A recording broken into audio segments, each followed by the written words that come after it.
Hey folks, welcome back. So in the last video we discussed Boolean data type in Python. So in this video we talk about Python numbers, so different types of numbers in Python and how we work with the numbers. So yeah, let's get started. So Python has three types of numbers: integer, float, and complex numbers. So let's talk about integers. So all integers we can denote without the decimal point. So here if you see number equals to 10, so that is an integer. So we can also have number equals to 50 or 60 or something like that, and we can also have negative numbers. So if we print number, and that will print the value of the variable, that is 10, and if we print a type of number, then that prints the integer, because the type of number is integer. So type is a Python's function which will print the data type, or the object type. So that's integer. And coming to float, so we can have decimal points to the number. So here we can see that number equals to 12.5. So after this dot we have 5. So we can have this decimal points for floats.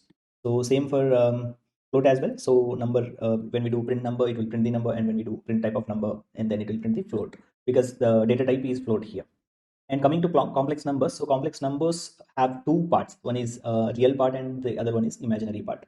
So we represent the complex numbers something like this. This part, like here we have 12.5, I mean number equals to 12.5 plus 2j. So in here, so 12.5 is the real part, and plus 2j is the imaginary part. So when we do print number, so it will print the complex number, and when we do a print type of number, it will print the complex number. So this will print complex. And when we convert, so we can always convert the numbers into like a type conversion. So we can convert the float to float to integer, and integer to float, and vice versa. And we can also convert the numbers in the format of a string to numbers like integer or float.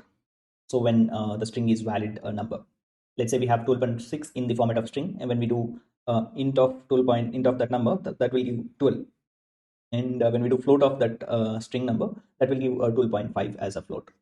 So here we can see that, like here we are converting the number equals to integer 10, and then we are converting that number to float of integer number, float of num underscore int. So this will convert the integer 10 to float. So when we do this print number underscore float, that will give us the 10.0.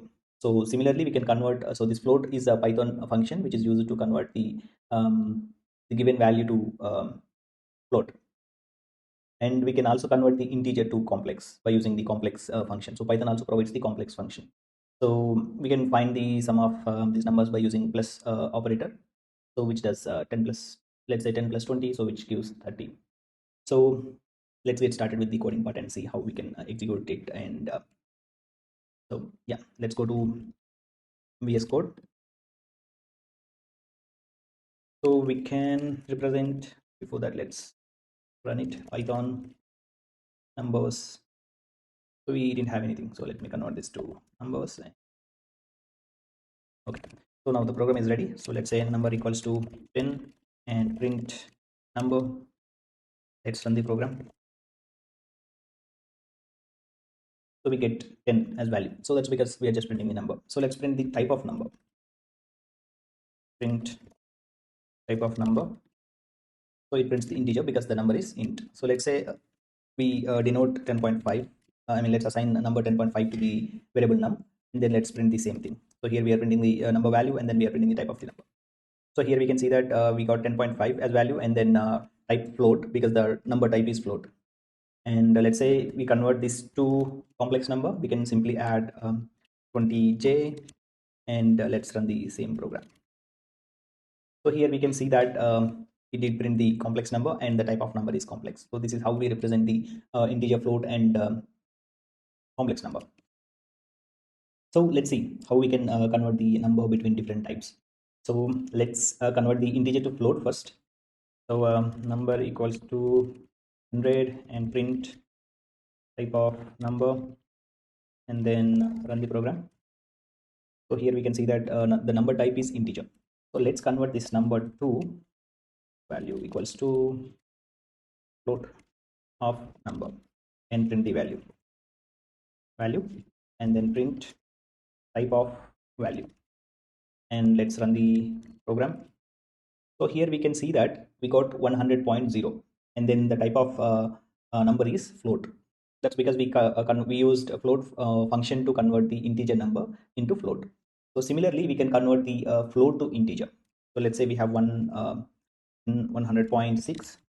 Let's remove this and print number and print type of number, and let's run the program. So here we can see that we have the value 100.6 and type of number is float. So let's convert this into integer. So let me remove this part, and value equals to int of 4, and then print number and then print type of 4. So let's run the program again. So here we can see that oh my bad, so we need to print the value and then type of value. So yeah, so now we can see that the value is 100 because we don't have any decimal point, that is a type int. So here we can see that type int. So that's how we convert the between integer and float. We can also convert the numbers from what we call string format to number format. Let's convert that. So number equals to, let's wrap this around quotes. We can use single quote or double quote. So we are using float to convert the number to float, and then we are printing the value of float and type of the value. So let's run it. So here we can see that we got 100.6 value, and then type is float. So before conversion, let's print the same here. So let's add print before and print after. This should be number, and this is also number. So let's run it. So before it is 100.6, which is in string format, and then we got type string, and then after conversion we got 100.6 as a float value, and then the type of the value is float. So that's how we convert between string to number. Let's talk about complex numbers. So let's say c equals to 100 plus j, 5j, and then print c, and then print type of c. So when we run the program, so we can see that here we got 100 plus 5j, and it is type of complex. So how do we access the real part and imaginary part here? So we do that using c dot real to get the real part of the number, which is 100, and the image. We use image for getting the imaginary part of the number, complex number. Let's clear console and run the program. So here we can see that 105. 100 is the real part, and 5 is the imaginary part. So that's how we can able to access the complex numbers, real and imaginary parts. And what can be done? So we can perform different operations in with the numbers. So let's say we want to find the maximum of given numbers, then we can use Python's built-in function max, find that out. So let's do that. Max number equals to max of 1 comma 2 comma 3 comma 4 comma 5 comma 100 comma 89. And when we run the program, oh, we didn't get anything because we didn't have a print statement. Let me use print statement max number. So we got 100 because 100 is the maximum number in the given numbers. So we can also use minimum function. So minimum is the Python function. Let me run it and we can get, so which finds the minimum value in the given list of numbers. So let's use, instead of max, let's use minimum number, and we are printing that.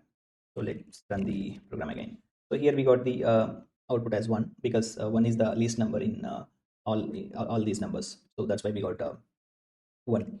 So we can also find floor of the number and ceiling of the number. So let's try to find that. We got minimum and maximum. And so in Python we have a module called math.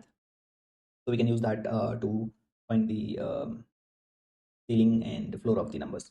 So let's import that module. Import math, print math dot seal of 100.5. Let's run it. So we can see that it got a seal value because it's near to 100, I mean 101. So that's why we got 101. We can use any number. Let's say 100.4. So we still got 101 because we are doing a ceiling part. So let's use floor. If we do that, we got 100 because we are using floor. We can also use round. Okay, I think it's not available in the math module, so we can directly use that. Print round of 23.567 comma 2. So here we can see that 23.57 we got output, because though we have 3 or 4 decimal places here. Let me use multiple decimal places.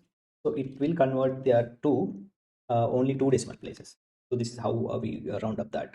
And we can also do like square root of the number. So for that, we again need to import math module. Print sqrt of 100. So we should get 10. Let's print that out. So here we can see that we got 10 as output.